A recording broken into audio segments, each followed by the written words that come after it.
best bites forever. Hey, what's up everyone? I'm Chef Alicia, and in this video you're going to learn how to make peach cobbler. Let's rock it out. I'm going to start off by making my batter. So in this bowl I'm going to put 1 cup of flour, and I did show you in the past how to spoon your flour into the measuring cup and then level it off. Don't do this into your bin because it packs your flour down and then the measurement isn't the same. So 1 cup of flour. This is going to be 2 teaspoons of baking powder, and here I have 1/2 teaspoon each of kosher salt, coriander, and cardamom. I'm going to stir these together just to get them nice and even before I add in my liquids. I'm also going to add in 3/4 cup of brown sugar, and you can see it was nice and packed down. So 3/4 cup of brown sugar, stir that in. And now I'm ready to add in my liquids. So here I have 1 teaspoon of vanilla and 1 cup of buttermilk. If you don't happen to have buttermilk in the fridge, what I want you to do is go ahead and use regular milk, but add 2 teaspoons of lemon juice into your peach mixture that we're going to make in a minute.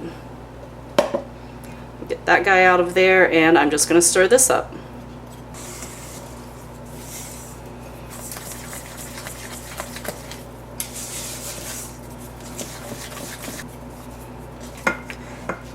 I'm going to let this hang out for just a minute while we go over here and make our peaches. So this is going to be for my peaches. I have 2 tablespoons of water, and remember, if you didn't use buttermilk, to use 2 teaspoons of lemon juice instead, and then add like an additional tablespoon of water. I'm also adding in 1 cup of granulated sugar, and this is probably 4.5 to 5 cups of peaches. Let me give this just a little stir down here. I want to get that sugar kind of wet.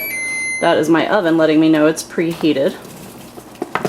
Peaches go in. We're going to put this on medium heat and stir it constantly until all of that sugar is dissolved.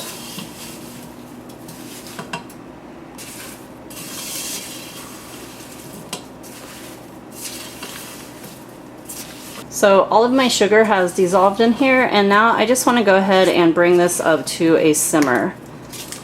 Meanwhile, we're going to deal with our crust situation. So leave this here, leave this on like a medium-low heat. You don't want to burn it, and you are going to be leaving it for like 30 seconds on its own. So give it one nice stir, go across the bottom, nice stir. We're bringing this up to a simmer, let it chill here, but don't walk away from it. I'm actually going to work right here on my stove.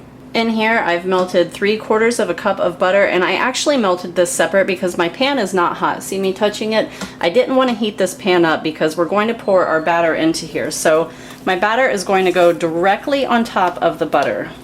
Don't stir it, don't do anything, don't worry about it. I know it's going to look kind of crazy at first, but you know what's funny is my grandma actually makes this recipe, and she's made it since I was a little girl, but she calls it crazy crust peach cobbler because the crust is crazy. It just does its own thing.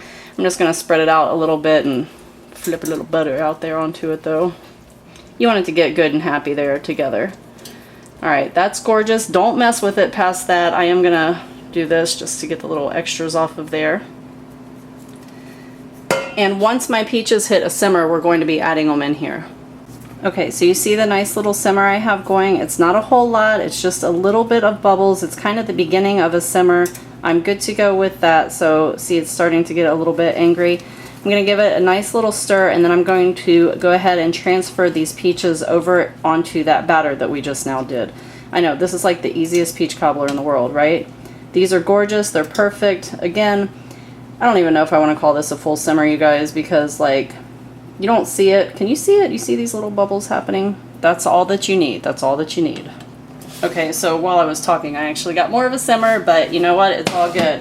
I'm going to be using my slotted spoon, this guy right here, and I'm just going to start spooning these peaches right over here onto this. You can pour directly out of the pan if you want to, but the thing is, if you pour straight out of the pan, is you may not get like a nice even peach layer, and I want to make sure that there are peaches in every bite.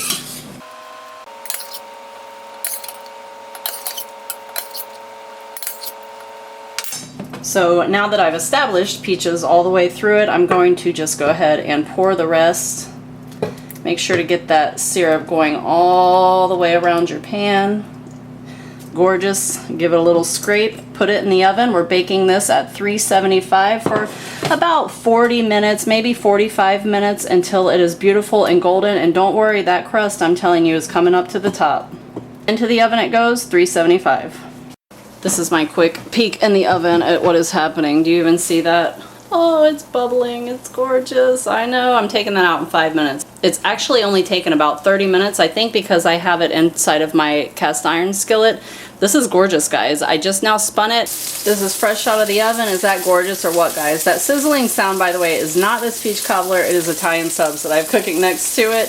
But that's another video that I will leave a link to. Sure, why not? So this is going to cool for a little bit, and then we're going to plate it up. All right, let's plate it up. I have some pecan pralines and cream.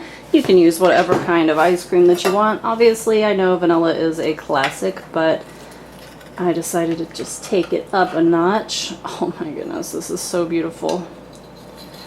Into my bowl. Gorgeous. I'm going to put a scoop of ice cream right on top of that. Ah, look at that. Scoop of ice cream right here. Gorgeous. There it is. Just like Mama never made. If you haven't already, go ahead and subscribe, smash that like button, and I'll see you in the next video. Love you guys. Mwah. Bye. BestBitesForever.com